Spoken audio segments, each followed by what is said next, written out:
everybody. Ron Wildman in for Jack Ellis on our Middle Georgia Spotlight program. As we close out one year and move ahead to the next, we thought we would bring somebody in that knows everything that's going on in Macon, Bibb County, and the state of Georgia. Liz Jarvis Fabian. Thank you, Ron. Not everything, but a lot. You spend enough time on it, don't you? I do. I do spend a lot of time in meetings these days. Explain your job. Who do you work for and what do you do? I am the Civic Journalism Senior Fellow at the Center for Collaborative Journalism at Mercer University. And it is a grant-funded position, and I cover civic government. I go to all the Macon-Bibb County government meetings, Industrial Authority, Urban Development Authority, Water Authority. We now have a second fellow, Laura Corley, who's handling education, health, and safety beats. So we're branching out, and hopefully we'll continue to expand just to fill the places where traditional media aren't getting to anymore. And why is that?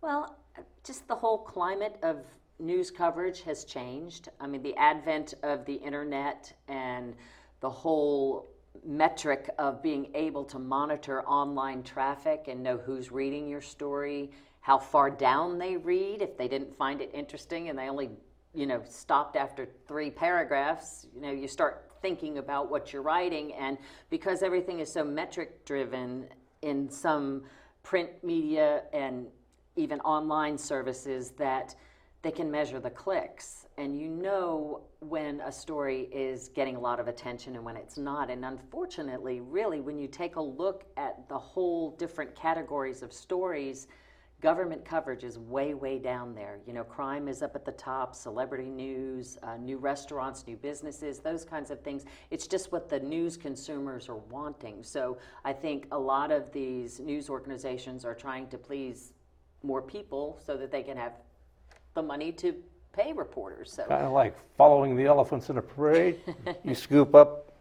And it's return for investment too. I mean, you can spend all day in meetings and maybe nothing really surfaces that rises to the level of getting out there and writing something. But I follow things from week to week and month to month. So I might write about something that really was a seed that was planted 6 months ago, but it's starting to come to fruition. So how many organizations you have potential to cover?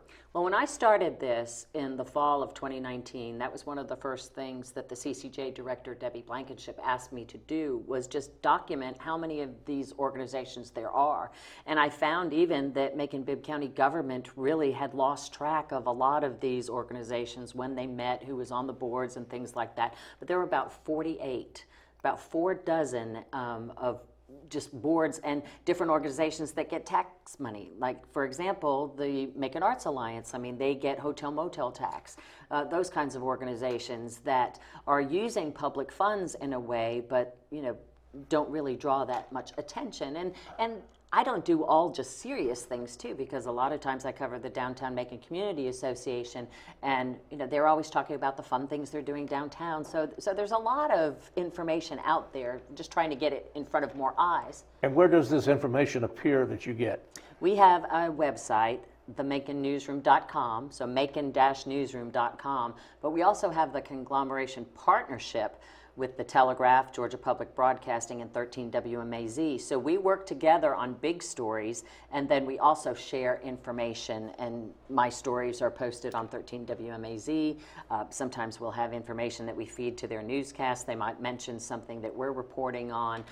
The Telegraph will publish some of my articles, and Georgia Public Broadcasting will also put on the website. And we've also done little recorded segments for the radio. So we share all of this within our network, and really it is a service for anyone. Anyone can take our stories and run them again, as long as they say that they're from the Center for Collaborative Journalism. Well, I thought when I discussed having you over here that we might first of all look back on the past year, maybe the top stories. I know it used to be when I put the newscast together, I knew what all the top stories were at the end of the year. I could give you maybe the top 50.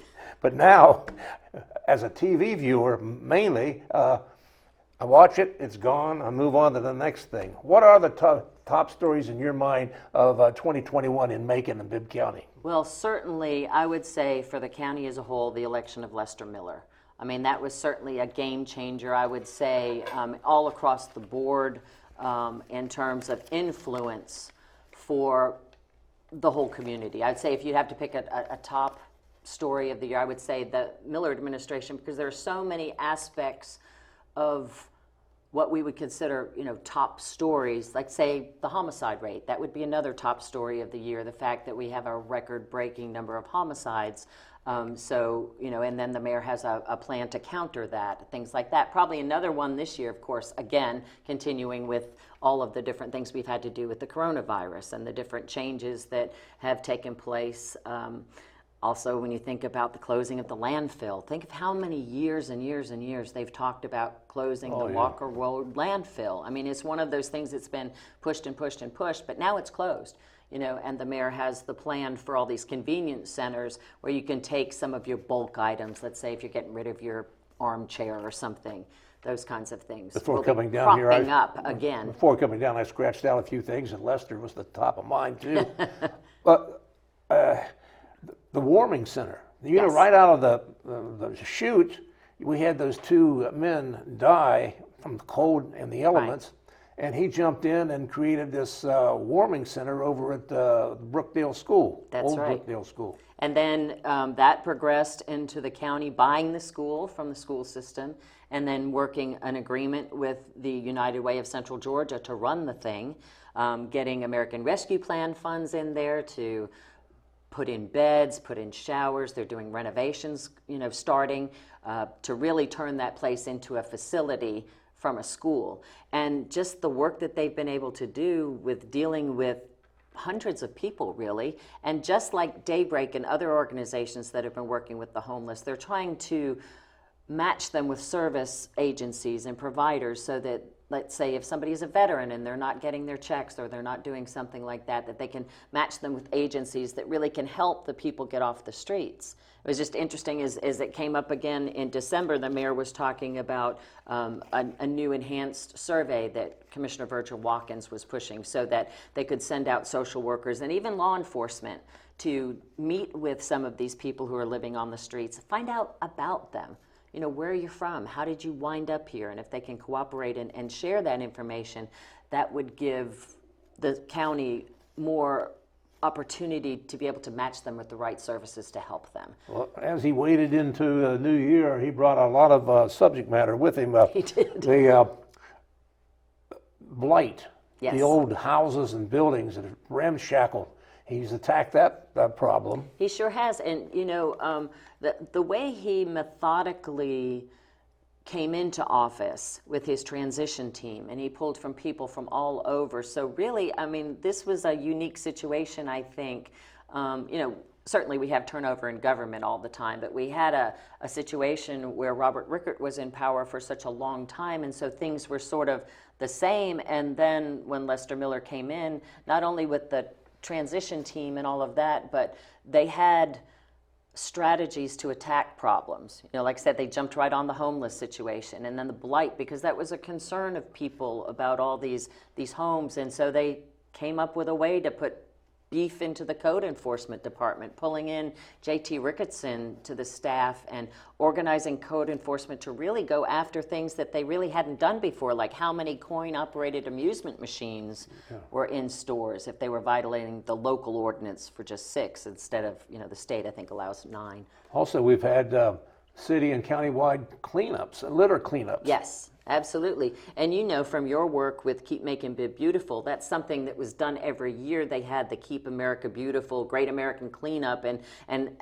in that month, usually around April, I think people would go out and get everything clean and fresh. But now the mayor has organized these 4 so far, one every quarter, it seems. And then what grew out of that was spare tires. Our church just worked in a one little block area around our church, and there was over 150 tires, I think, that we picked up in just the span of a couple of hours. So there was an amnesty day in December for people not to face any fines, just trying to chip away, and they've put surveillance cameras out on some of these dump sites that were continually being dumped. And not only did they go after the residential blight, but then they put Empower the commercial blight, and where you had like pressure on developers in a time where construction costs were up and you know, projects were stalling again because of the pandemic. But, you know, he's really put the screws on some people who don't want to pay fines. Well, before we get off the mayor, though, there were two other things I do want to mention.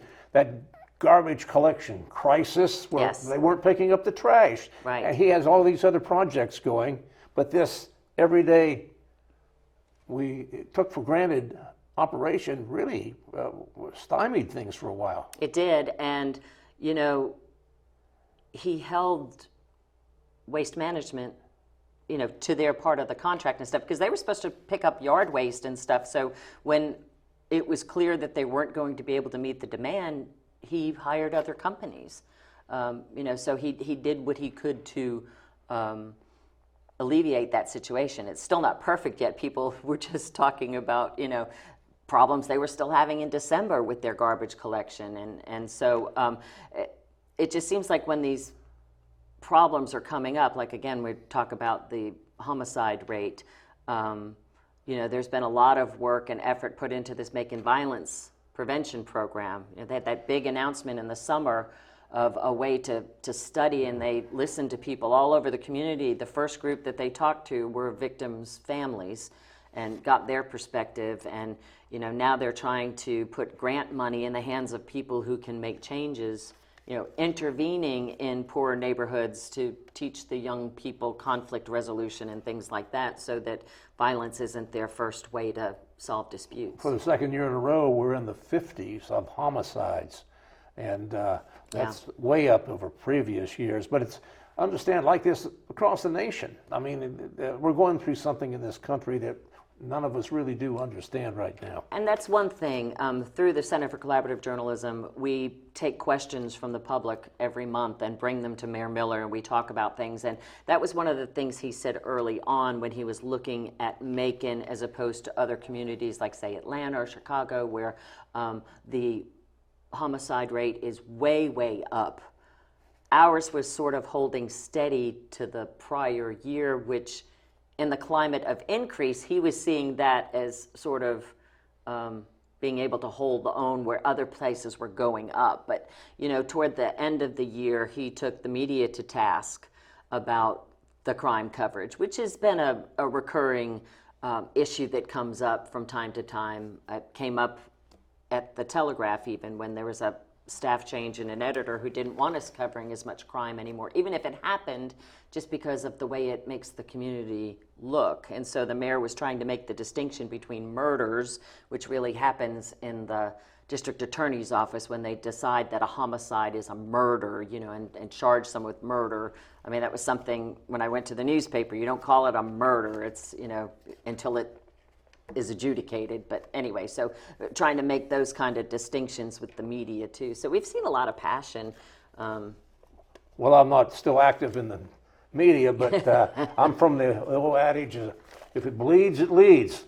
Well, and that's exactly what the mayor was condemning the other day, was that, you know, I mean, that no matter what good stuff happens, and even the public information chief there, Chris Floor, was saying, you know, if I call somebody at 4 o'clock on a Thursday and say, oh, we've got this great announcement, they say, oh, we can't scramble anybody. He said, but the minute somebody is shot and bleeding on the street, it's amazing how the reporters come out of the woodwork. You know, they can find people, but you know what it's like. You drop something if there's breaking news. Oh, yeah. So it's just the age-old struggle, I think, between people who want to always put the best face forward for a community. You know, because when people are looking to relocate industry and businesses, it's one of the first things they do is, you know, do searches. And then if you see, oh my gosh, all you see is crime this, crime that, it gives you a different impression.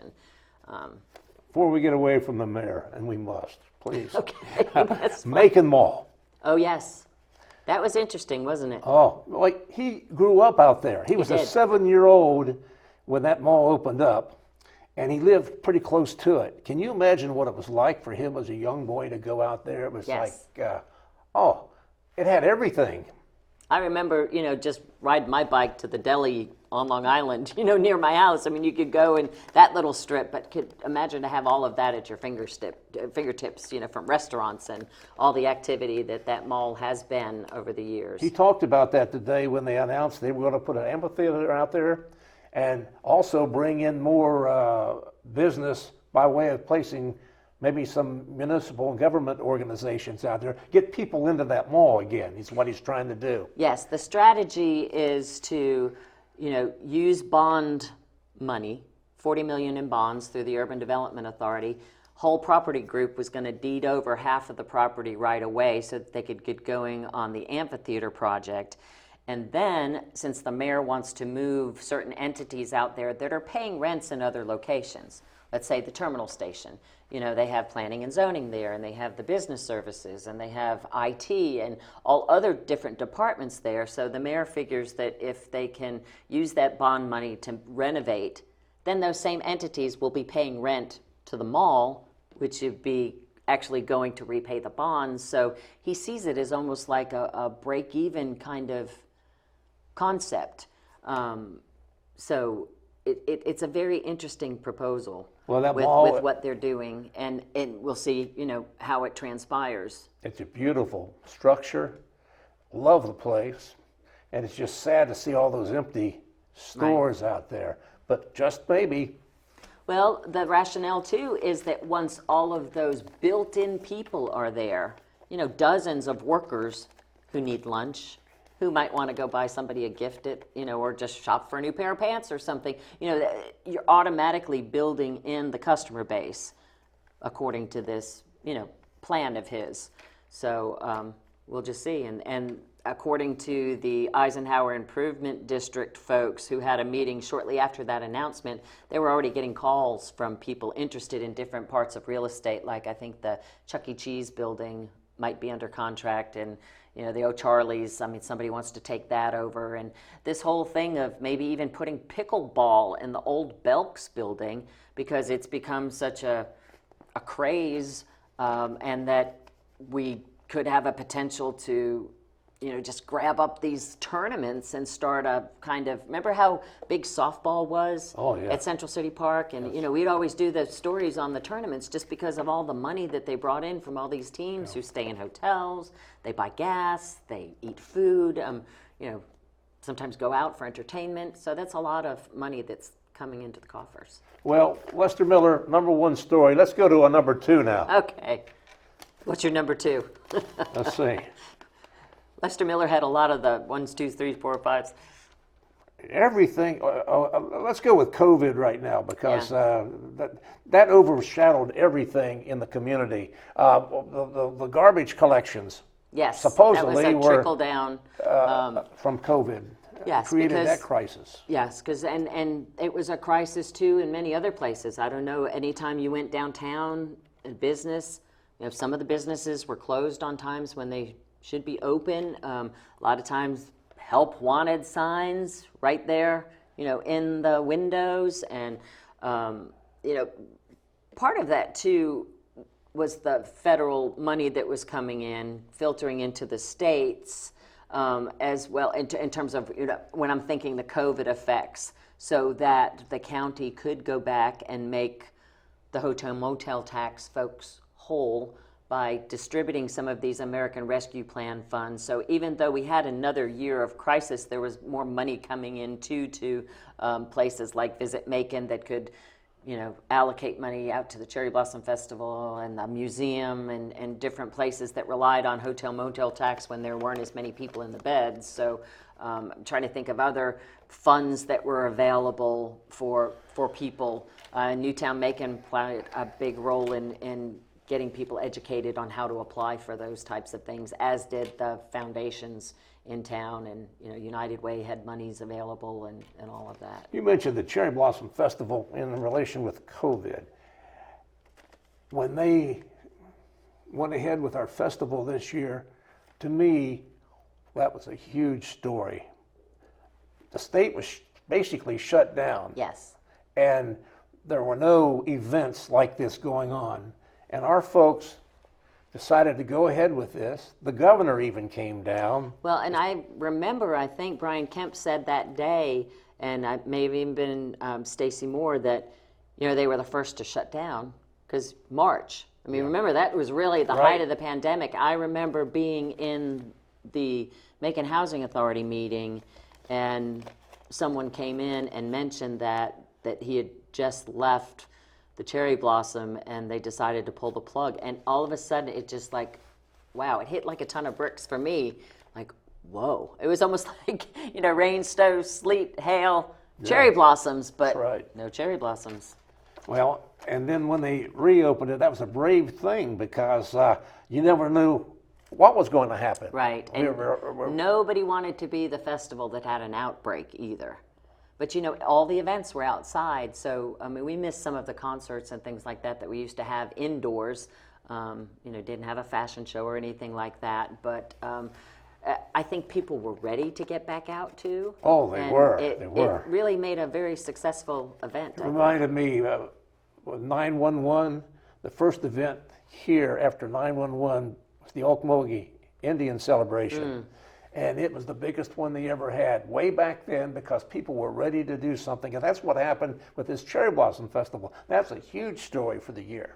And we're kind of almost getting back to Mayor Miller in a sense, because it reminded me that we had the first ever Veterans Parade and celebration at Central City Park. I mean, that was a brand new thing this year as well, that's coordinated through Cherry Blossom. The Blossoms and Bacon, you know, Veterans Day tribute that was very well attended, and, you know, nice flyover downtown, and just, I think, gave people a reason to again embrace Robins Air Force Base and the whole military community we have here, as well as all of our veterans who have served. Middle Georgia is one of the biggest military areas in the country because of Robins, and it has a rich history going back over the years, back with the previous wars out of Macon. We've had the 48th Infantry Brigade. That's it, yes. And others. Camp Wheeler, and, you know, if you go way, way back. And we never had a Veterans Day parade.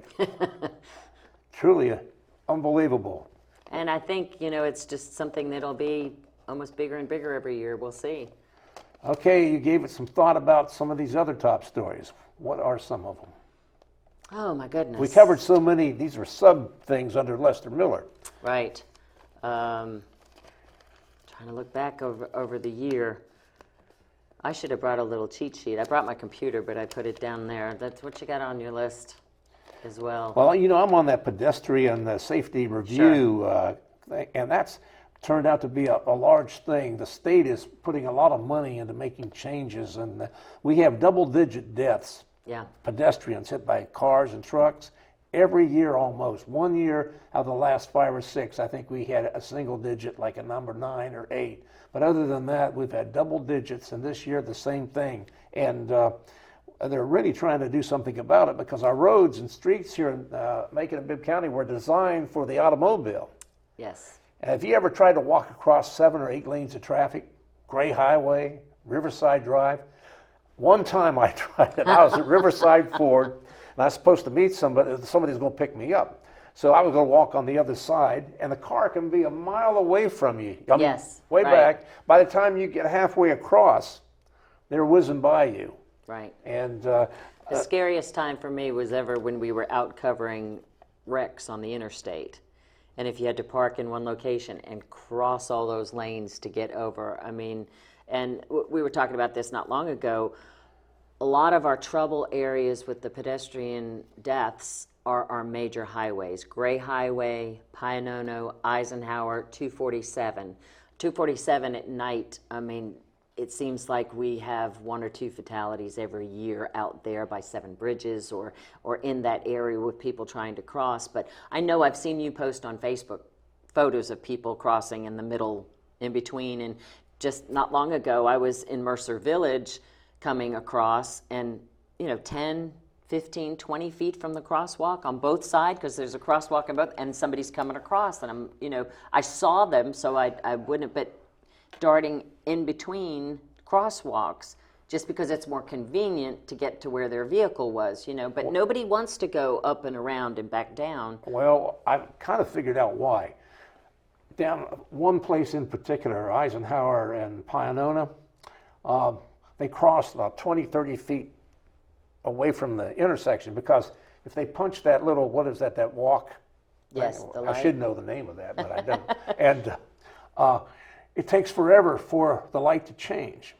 In the summertime, when it's 100 degrees out there, people just aren't going to do that. They're going to have to come up with a more instant change on those things. If they want to give the pedestrian the right of way, they're going to have to give them the right of way.